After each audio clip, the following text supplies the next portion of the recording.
Now at 4:30 on WKYT this morning, a Franklin County man narrowly escaped a gas station after shots were fired. And he says a clerk inside is the one who helped he has to thank for. All eyes on Michigan for the two Democratic presidential candidates and their most recent debate last night. We'll see how the candidates address the water crisis in Flint. And one Lexington woman originally from Flint is doing her part to help those in need of clean water. Her story and a lot more ahead on WKYT this morning.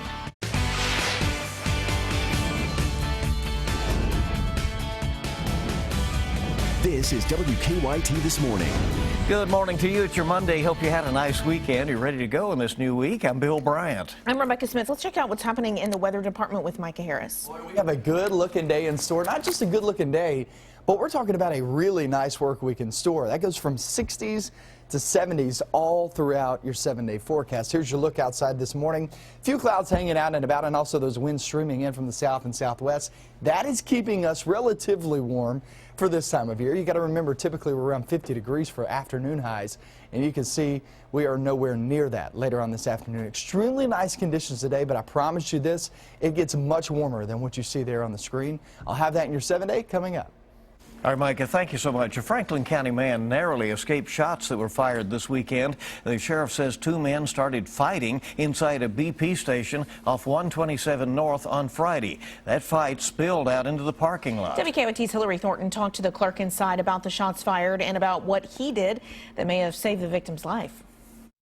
The BP station off of 127 just north of Frankfort is typically a quiet place. Everything's always been the calm country scene out here in Peaks Mill. However, that was not the case Friday evening when two men walked into the store arguing, Pushing, shoving, and contact like that. Clerk Alex Steigers deciding to step in. As I came out of behind the counter, he took an open Bud Light bottle that he had carried into the store and slung it at the other male that he was bickering with. Steigers then remembers, out of concern for the safety of his coworkers and other customers, immediately stepping in between the two men. Grabbed a hold of the guy that was really starting the conflict. I told him, man, this ain't the place to be doing this. You need to calm down. Giving the other man enough time to get outside to his vehicle, Steigers thinking the situation was over. At that moment, a lady came running in saying, hey, he's got a gun, he's got a gun.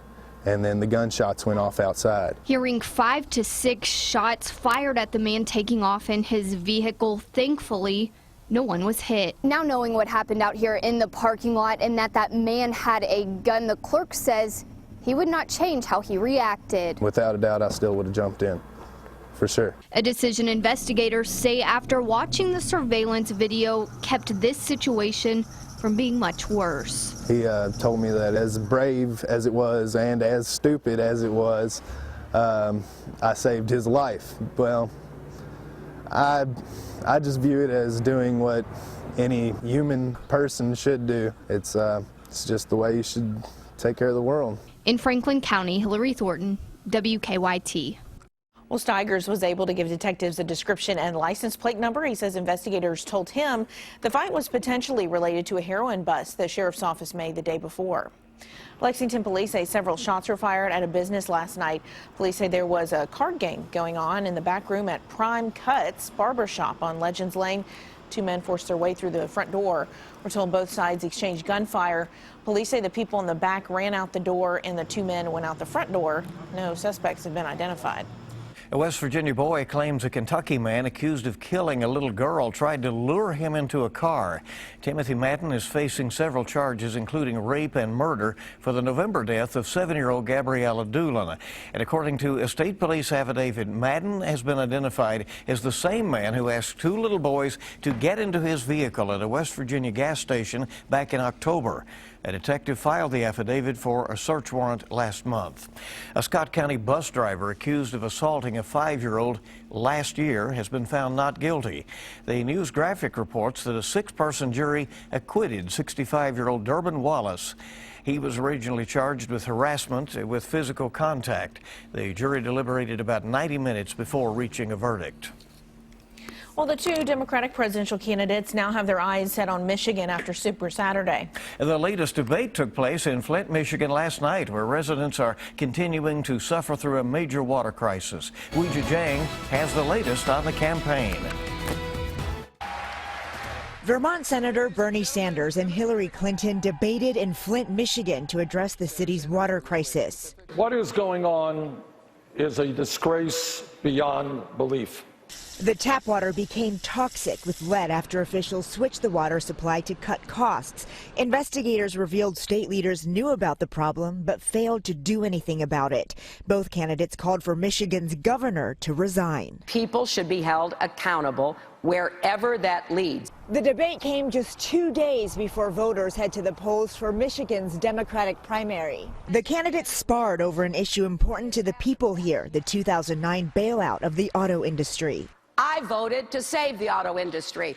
He voted against the money that ended up saving the auto industry.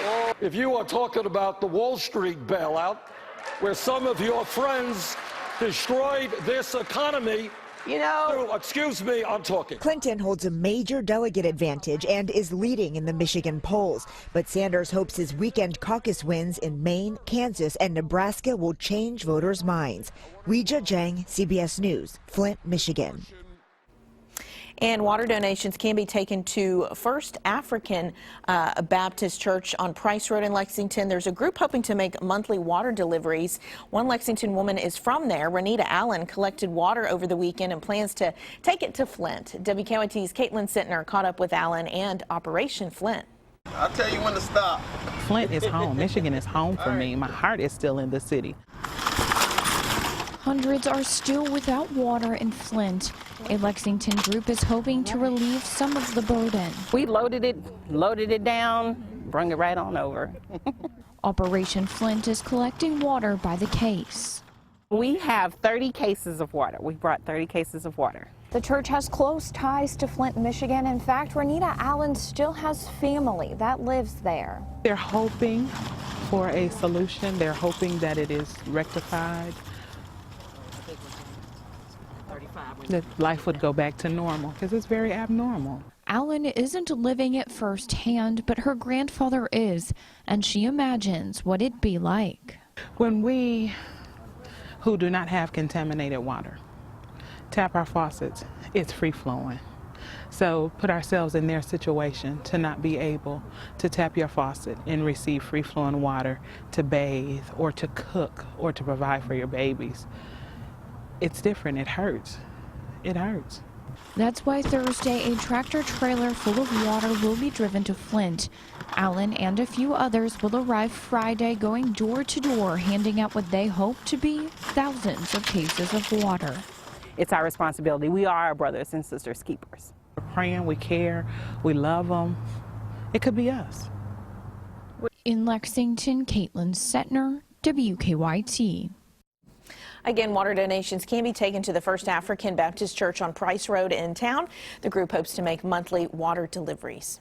Well, Kentucky Republicans had to pick among 11 candidates on their caucus ballots on Saturday night. It was Donald Trump who came out on top in the Kentucky caucus. And the state's Republican leaders worried that there would be a low voter turnout, but overall, they say 229,000 Kentuckians voted in the caucus. That's more than voted in the 2012 Republican primary.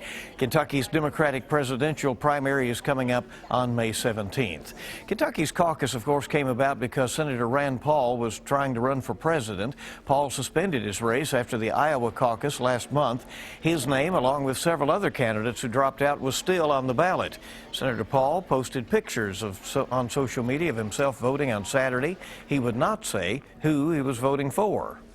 Well, you know, I'm not going to endorse anybody in the race, and so I'll probably keep that private. I'm going to stay out of it. I won't let Kentucky Republicans make their decision. I said my piece. I, had a few disagreements with many of the people on the stage, and I think that adds to the debate, and I think I did my job, and now sort of my job is to try to bring everybody together and not continue to divide it up. Paul's campaign spent about $250,000 on the caucus. The U.S. is mourning the loss of a former First Lady. Nancy Reagan, the wife of former President Ronald Reagan, died yesterday morning at her home in Los Angeles. The 94-year-old died from congestive heart failure. Her best-known project as First Lady was the Just Say No campaign to help kids and teens stay off drugs. She and Ronald Reagan were married for 52 years before he died in 2004. Well, several Kentucky leaders paid their respects to Mrs. Reagan. Governor Matt Bevin tweeted, First Lady Nancy Reagan was a woman of great dignity and class. Senator Rand Paul tweeted, Nancy Reagan was an exemplary First Lady and woman. She'll be missed. My thoughts and prayers are with her and her loved ones. Was here in 1984, by the way, in November. Visited Lexington, the Shriners Hospital in Lexington. Let's move this very quickly. We're moving resources in place. I-64 is closed at Moorhead eastbound. This is due to a tractor-trailer accident in Carter County. So we'll have the details on that coming up shortly. All right, WKYT This Morning just getting started. Thanks for starting your morning off with us. A place for everything and everything in its place. That's what Benjamin Franklin once said. He may not have had an office with lots of wire, though. How to stay organized coming up. We're looking at really nice temperatures to really kick off your work week. It actually gets even warmer as we slide into your work week throughout the rest of it. We'll talk about that coming up in just a few minutes. Now, your hour-by-hour forecast with meteorologist Micah Harris. Well, let me tell you, this week is going to be phenomenal. We start off this morning there in the 40s. This is actually close to average for some of us as we slide into the afternoon. We're typically around 50 degrees. Look at Monticello in Wayne County down south. We're at 51, 45 now in Mount Sterling. Don't forget Moorhead. If you're traveling that direction, the crash is actually in Carter County, but Moorhead is going to be close from Moorhead into Carter County eastbound on I-64. Just keep that in mind. Just want to give you an update on that. We'll have that story in just a few minutes, but going throughout the rest of the day, we'll have a mixture of sun and clouds. Temperatures by the afternoon at 68 degrees. There will be a few of us right around 70 degrees later on today, with no rain chance there in the forecast. It's going to be a beautiful day in store, but you know what? That's not even the best looking nor the best feeling day in the forecast. Watch this as we go through time. Here are your weather headlines and breaking it down for you. That spring feel is in the air. We get throughout the next several days. I mean, we are staying dry through the next few days, and those 70s will creep in here tomorrow and off throughout the next several days. So we're going to be seeing some really nice conditions all the way through Friday off into your weekend. But I will tell you this, when we hit Friday off into your Saturday, here comes that system. The system just continues to spin across the Mississippi Valley region, and that will throw rain into that area. Not so much for us. A lot of water west of us, but for the most part, we're going to stay with a few showers there Thursday, Friday, and off towards your weekend. That's when things really start to crank up, and we'll get more rain off in here. So the rain comes later on in the work week and off into your weekend, but for the next 3 days, I mean, you're talking 60s and 70s and also staying dry. So there's a good looking forecast in store for you. 68 degrees today. Get toward tomorrow, we're talking 72 by the afternoon. And then we hit Wednesday. That spring feel is in the air still on Wednesday.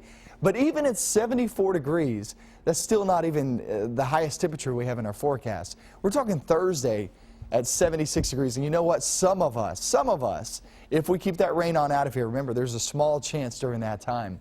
But some of us could approach that 80-degree reading. The reason why I say that is because some of these weather models are actually putting out 79, 80 degrees in there. I'm just not sold on that because the rain more than likely will hold us down. But if that rain backs up just a bit and actually comes there on Friday instead of just a little bit there on Thursday, then we'll see those temperatures creep up toward 80 degrees. You heard me correctly, 80 degrees. And you can see on your 7-day, there is not a cold spell anytime soon. And really looking long range, the first signal I actually see for maybe some cold weather is right around the 17th. I mean, we have some time that we actually see the spring feel in the air. So it's going to be a long duration of this nice, really feel, and the forecast. It looks pretty good. Yeah, with some rain along the way. Yeah, that's all right. That's you know. Okay. We'll take it. Yeah, we will. All right, the time is 4:47. For some people, staying organized helps them keep on track and even happy.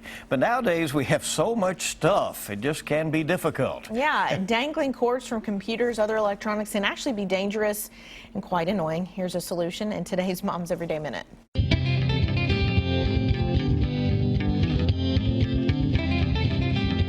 Moms, doesn't it feel great when everything's in its right place? Well, today that's kind of difficult with all of the electronics in our lives. Here's a way to tuck away those computer cords from DIY Playbook.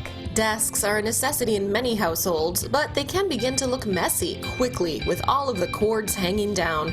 You can simply hide cords with small, damage-free hooks. Look for the kind that won't leave a mark and are easily removable. Place one every few inches along the back or side of your desk and then tuck the cord in snugly. Do this for as many cords you have hanging down. The entire project will only take minutes and your desk area will be much more sleek and organized. Lots more ways to make Mom's life easier. Visit momseveryday.com.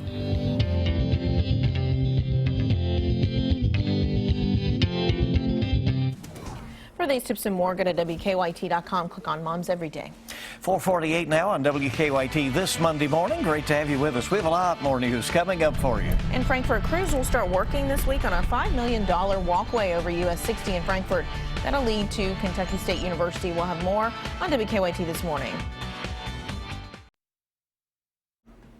Hey, welcome back in. Good morning to you. It is 4:51 right now, and your Monday morning, of course, and we're happy to have you with us. Yeah, even though it's a Monday, right? We're going to get through it together. Crews will start working this week on a walkway over US 60 in Frankfurt, and that leads to Kentucky State University. And right now, there is a tunnel under that busy road. The new $5.1 million walkway will have an elevator in addition to stairs. Kentucky State University President Raymond Burr says the walkway will increase safety. Students think the fresh look may help recruit some students to KSU. It's like, it looks kind of like the future, kind of like it shows that we have a big future coming ahead and that there's just more changes coming, and so I think this is the first good step that the school is making. Well, the Transportation Cabinet expects the walkway to be complete by January of next year. Police in eastern Kentucky are looking for a man accused of crashing his car into a yard and then running away. Dustin Ramsey says the man crashed into a tree in his neighbor's yard in Pike County. Ramsey told the police that the man seemed like he was under the influence of drugs or alcohol. State police investigating a deadly crash in Wolfe County. This was the second deadly crash on Kentucky 715 over the weekend. Troopers say around 9:30 Saturday night, 67-year-old Forrest Roberts lost control of his car, hit an embankment. Crews took him to UK hospital. We do know that a passenger in his car, 52-year-old Marvin King, died at the scene. Well, one of UK's biggest fans participated in a big reunion this weekend. We all know Darren Moscow, the UK boogeyman, for his dancing and love of the Wildcats. Last month, Moscow was dancing inside Rupp Arena when he took a spill with a young fan. You see it right there, a little hard to watch, even still.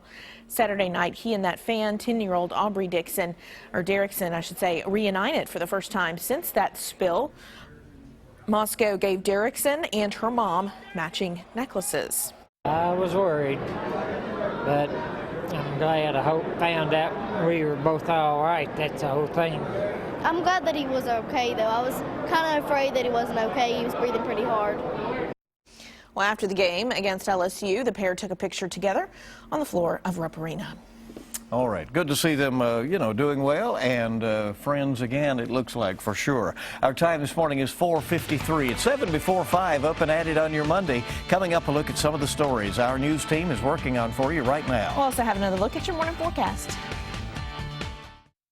All right, time's ticking, 4:57 on your Monday morning on WKYT. Take a look right now at some of the stories we're working on for you this morning. Busy right now with a lot of things going on today. Secretary of State Allison Lundergan Grimes is set to discuss a piece of legislation she is proposing to change the early voting process in Kentucky. It would be much easier to do under this procedure. We'll have this new proposal coming up at the top of the hour.